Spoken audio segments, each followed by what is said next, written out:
उसके विषय में बताइए। पूछिए भाई, जो पूछना है पूछो। जो वर्ल्ड कप को लेकर के सबसे बड़ा सवाल तो यही है कि वर्ल्ड कप के बाद में पीएम मोदी खुद मिलने के लिए आए और पीएम मोदी ने जो है आप सभी लोगों को जो हौसला बनाया है, लेकिन राहुल गांधी ने जो है वर्ल्ड कप को लेकर के जो है एक छीटाकशी की है। उन्होंने कहा कि वहाँ पर एक पनौती थे जिसकी वजह से ये मैच आ रहा है, तो उस पर आप क्या कहेंगे? यार ये कंट्रोवर्सी वाले सवाल हमारी समझ में तो आते नहीं, क्योंकि आप इस सवाल को कंट्रोवर्सी में ले जाते हो। बेसिक चीज़ों पे ध्यान दो, जिस चीज़ पे आपने पूरे 2 महीने से मेहनत की है उस चीज़ पे ध्यान दो। ये पॉलिटिकल एजेंडा, ये जो चीज़ें आप जो बीच में लाते हो, मुझे समझ नहीं आता ये सब चीज़। अच्छा, तो अब जो वर्ल्ड क्या रहा जो वर्ल्ड कप में क्या कमियां लगी हैं आपको कि कुछ और सुधार की ज़रूरत है? यार ओवरऑल तो आपने देखा है कि बहुत अच्छा परफॉर्म रहा है सबका, क्योंकि 11 में से 10 मैच जीते हैं, 10 में से 10 जीते थे उस टाइम। सो कॉन्फिडेंस की कमी नहीं थी, स्किल की कमी नहीं थी। मुझे लगता है कि एक बैड डे हो सकता है, जो वो किसी भी टाइम हो सकता है। मेरे हिसाब से वो दिन हमारा नहीं था। मेरे हिसाब से कुछ एग्जीक्यूशन में थोड़ा सा, या फिर हम थोड़े रन कम रहे, वो सब चीज़ें आप काउंट कर सकते हैं। ऐसा कोई चीज़ नहीं थी जो हमें डाउन करे या मॉरल डाउन हो, कॉन्फिडेंस की कमी हो। शामी भाई, रन भी बहुत ज़्यादा नहीं बन पाए और विकेट्स भी नहीं ली जा सकी, तो क्या शाम का वक्त हो गया था, पिच की कोई बात थी या ओस का कुछ इफेक्ट रहा बॉलिंग में? देखिए, हमेशा आप लोगों ने देखा ही है कि जब शाम को बैटिंग होती है, डे नाइट मैच में जब सेकंड इनिंग आती है तो बैटिंग के लिए और बेटर हो जाता है विकेट, तो वो एक फैक्टर हो जाता है और विकेट थोड़ी स्लो भी हो जाती है, फास्ट बॉलर्स को उतनी मदद नहीं मिलती, तो वो एक रीज़न रहा है। स्वामी भाई आपने जो है आपने पूरे देश में नहीं पूरी दुनिया में अमरोहा का भी नाम रोशन किया है, भारत का भी नाम रोशन किया है, और सरकार यहाँ आपके यहाँ पर स्टेडियम के लिए बाकायदा यहाँ ज़मीन तलाशी जा चुकी है, उसका प्रस्ताव जा चुका है, उसको लेकर क्या कहेंगे आप? उसके लिए सबसे पहला थैंक्स बोलना चाहूँगा सरकार का भी, और जिसने भी ये स्टेप लिए हैं सब ने मिलकर, स्पेशली उत्तर प्रदेश सरकार ने, क्योंकि बहुत ज़रूरी है। अपने यहाँ टैलेंट बहुत है और बहुत बच्चों को ज़रूरत है कि स्पोर्ट्स में भी आगे जाएं, लोगों को जागरूक करें।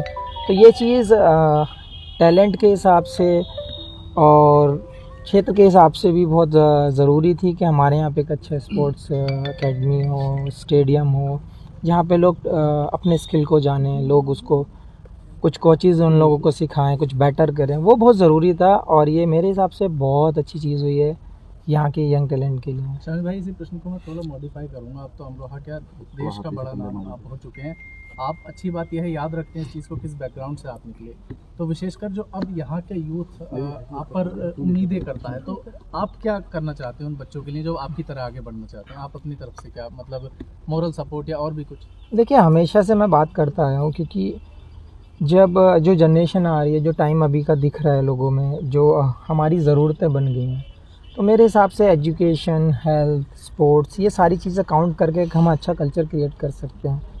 तो उसमें मैंने पहले भी बोला था, अगर मेरी कहीं ज़रूरत है हमारे यहाँ के यंग टैलेंट को, यंग यूथ को, या किसी भी डिपार्टमेंट में मेरी ज़रूरत है, मैं खड़ा हूँ। और ये यंग जनरेशन को भी सोचना पड़ेगा कि हमें किस वे में जाना है, हमारा कौन सा टैलेंट है, तो वो चीज़ें बहुत ज़रूरी होती हैं।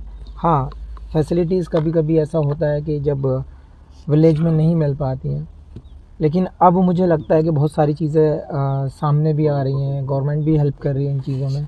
तो अब ये यूथ का यही है कि आपको एक स्टेप ऊपर आना है, आपको अपना मैच्योरिटी दिखाना है, अपना स्किल दिखाना है और देश का नाम रोशन करना है। शामी भाई, प्रधानमंत्री जी से आपकी मुलाकात हुई, क्या बातचीत हुई और आगे क्या रणनीति रहने वाली है?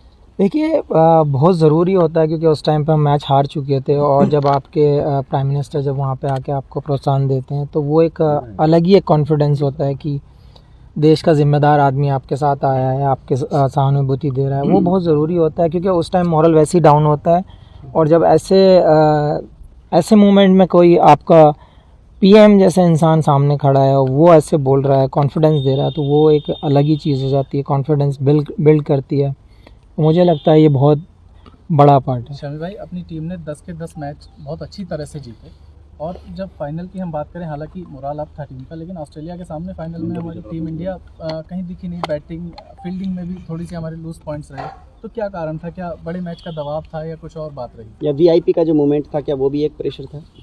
नहीं यार, ऐसा कुछ नहीं था। हम कभी ये सोचते नहीं मोमेंट किसका है या फिर क्या होता है, और ज़्यादा ओवर थिंक हम करते नहीं है मैच को लेकर, क्योंकि जो प्रोसेस हम लोगों ने लास्ट 10 मैच में किया था, सेम प्रोसेस था, सेम एटीट्यूड था, सेम स्किल एग्जीक्यूट करने देख रहे थे, सेम प्लानिंग के साथ जा रहे थे। मैं फिर से वही कहूँगा कि एक बैड डे हो सकता है, और वो शायद हमारा फाइनल। पहले 4 मैच में बाहर रहे आप टीम से, तब क्या दिमाग में चल रहा था, क्या सोच रहे थे? यार मेरी अप्रोच एक ही थी, क्योंकि वर्ल्ड कप जैसी चीज़ है, क्योंकि आपके जो 15 हैं, मेरे साथ अश्विन भी बाहर थे, तो अगर 600-700 विकेट लेके बेंच पे बैठा तो टीम की क्या कैपेसिटी होगी आपको आइडिया लग जाता है। तो वहाँ पे कभी मैंने ये नहीं सोचा कि ये हमारा बंदा क्या करेगा क्या नहीं कर रहा, ये खेल रहा है मैं नहीं खेल रहा हूँ, कभी आज तक वैसे मन में आया नहीं है ये सवाल। मैं हमेशा यही चाहता हूँ अगर मैं बैठा हूँ और कोई 11 प्लेयर खेल रहे हैं तो वो अच्छा ही करके आएँ, टीम के लिए बेटर करके आएँ, टीम को जिता कर लाएँ, वो हमारा मेन गोल रहता है। क्या कारण रहा कि जो रन 240 तक ही आ पाए? क्या पिच की कमी मानी जाए इसको? दोबारा पूछो।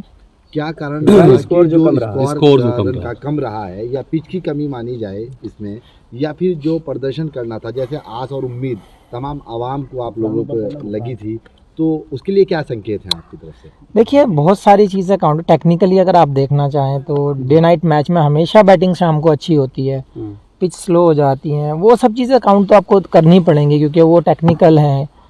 तो अगर सामने वाली टीम जीतती है टॉस और वो बैटिंग को हमें इनवाइट करती है तो हमें बैटिंग करनी ही होगी, तो वो एक हो सकता है कि हाँ वो उन लोगों को एक बेनिफिट है। सेकंड की रन आपने देखा ही है कि 240 रन फाइनल में एक ऐसी टीम के अगेंस्ट, मेरे हिसाब से 30-40 रन और बनते तो मैच में और ज़्यादा मज़ा आता, हो सकता है रिजल्ट हमारे फेवर में होता। तो क्या पहले खेलना जो है वो हार की बड़ी वजह है? यार वो हमारे हाथ में नहीं था क्योंकि हम टॉस जीते नहीं है, क्योंकि वो सामने वाला अगर बॉलिंग करना चाहता है तो वो टीम को बॉलिंग करनी एक फोटो वायरल हो रहा है, वो वर्ल्ड कप पे पैर रखे हुए हैं।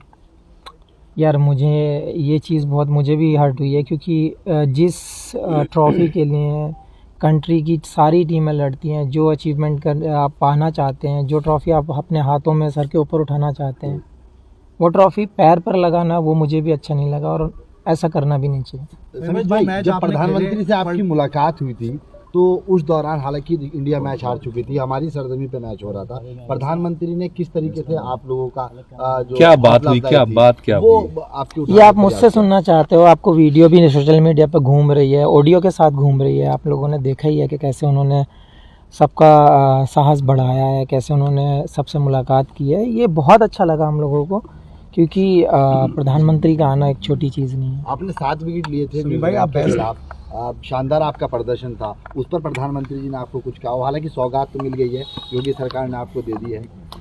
देखिए मेरी हमेशा कोशिश यही है कि कंट्री के लिए बेटर करते रहें और अच्छा करते रहें, टीम जीतती रहे, और मेरा यही कहना है कि सब लोगों को अपना 100% देते रहो, कंट्री को जिताते रहो। सौगात की तो हम कभी नहीं सोचते हैं, सौगात ये दी है, ये हमारा सौभाग्य है कि हमारे डिस्ट्रिक्ट के लिए एक स्टेडियम मिला है, उसको अच्छे से यूटिलाइज़ किया जाए, उसमें से कोई ना कोई प्लेयर बाहर निकल कर आना चाहिए, उस चीज़ पे हमारा फोकस होना चाहिए। समीर भाई, आपने लॉकडाउन में लगातार यहाँ मेहनत की, क्या उसी का नतीजा कि आप जो है लगातार इसमें विकेट लेते रहे? भाई मेहनत हमेशा रंग लाती है, आपको पता ही है, सब लोगों का कहावत में भी यही है। तो मेहनत तो आप घर पे करो बाहर करो, मेहनत अगर करोगे तो शायद रंग तो लाएगी। ठीक है, शुक्रिया। टारगेट करने की वो थी, क्या सोच रहे थे आप एक रात पहले? नहीं यार, एक रात पहले ऐसा कुछ माइंड में नहीं था, क्योंकि कॉन्फिडेंस अच्छा था, स्किल अच्छा चल रहा था, सब कुछ अच्छा चल रहा था, प्लानिंग पूरी हो चुकी थी। हाँ, जब बड़ा मैच होता है तो हमेशा कहीं ना कहीं हम सोचे नहीं, लेकिन प्रेशर रहता है हमेशा, कहीं ना कहीं माइंड वहाँ पे वर्क करता रहता है। आप चाहें कि हम चिल हो जाएं तो वो होता नहीं है, क्योंकि जब तक ख़त्म ना हो जाए टूर्नामेंट, जब तक हम शांत बैठते नहीं है, तो ज़रूर थोड़ा तो कहीं ना कहीं रहता है, मानते नहीं प्रेशर, वो बात अलग है। एक मुद्दा बहुत उठाता है कि पाकिस्तानी वो इंडियन बॉलर बॉल अजीब नई तरीके दी जा रही है, तो उनकी मानसिक स्थिति के बारे में क्या कहना है पाकिस्तानी? ओ भाई, ये नहीं बोल सकते, क्या ही बोलें इस बारे में, क्योंकि आपको सबको पता है, हमें पता है, इवन उन लोगों के प्लेयर्स ने भी, जो सीनियर्स हैं, जो लेजेंड हैं, जिनको दुनिया मानती है, उन्होंने भी उनको एक्सप्लेन किया है, लेकिन उनकी समझ में नहीं आता। मानसिक स्थिति तो क्या बन रही है? इसमें हम कुछ कमेंट्स नहीं कर सकते क्योंकि वो सोच ही वैसी है। शमी भाई एक सवाल और, क्या आपके हिसाब से क्या टर्निंग पॉइंट रहा मैच का? क्या रोहित शर्मा की वो कैच या विराट का वो आउट होना अचानक बैट से बॉल लग के, क्या टर्निंग पॉइंट रहा मैच का? या फिर जो एम्पायर्स कॉल एक हुआ था, ट्रेविस हेड और लाबुशानी की जोड़ी वहाँ टूट जाती है एम्पायर्स कॉल का मतलब? देखिए एक ही चीज़ थी क्योंकि रन हमारे पास उतने ज़्यादा नहीं थे कि हम अगर काश हमारे पास 300 रन होते तो हम इजीली डिफेंड कर पाते। लेकिन एक चीज़ पे ब्लेम करके मुझे नहीं लगता कि कोई फ़ायदा रहता है, क्योंकि ओवरऑल टीम को देखा जाता है कि हम कहाँ स्टैंड करते हैं। वो बहुत ज़रूरी होता है एज ए यूनिट वर्क करना और एज ए ग्रुप वर्क करना। तो मैं एक ही चीज़ बोलूँगा, शायद थोड़े से रन कम थे। क्या शमी भाई आपकी यहाँ जो अब यूथ है, आपका कल आप आए, कुछ बच्चे आपसे मिलने पहुँचे, कुछ यूथ से बात हुई आपकी? अभी थोड़ा सा टाइम दूंगा उनको भी, और जहाँ पे स्टेडियम का अनाउंस हुआ है वहाँ पे भी जाकर देखूंगा। अगर कुछ मेरे लायक सेवा होगी तो मैं ज़रूर करूँगा। जो यूथ ट्राई का वो जो तैयारी कर रहे हैं क्रिकेट की, उनके लिए कोई मैसेज? एक ही मैसेज करूँगा, एक ही मैसेज दूंगा कि जो आपके अंदर टैलेंट है आप उसको पहचानें, मेहनत करें। क्योंकि जब मैं यहाँ से गया था तो आप लोगों को भी पता है कि कैसी फैसिलिटीज़ थी या यहाँ पे क्या था। बहुत स्ट्रगल करने के बाद यहाँ से ये अचीव किया है। अब अगर आपके पास फैसिलिटीज़ हैं तो बस आपको हार्डवर्क की ज़रूरत है, फोकस की ज़रूरत है। तो यही कहूँगा कि आप फोकस करें और हार्डवर्क करते रहें। Thank you.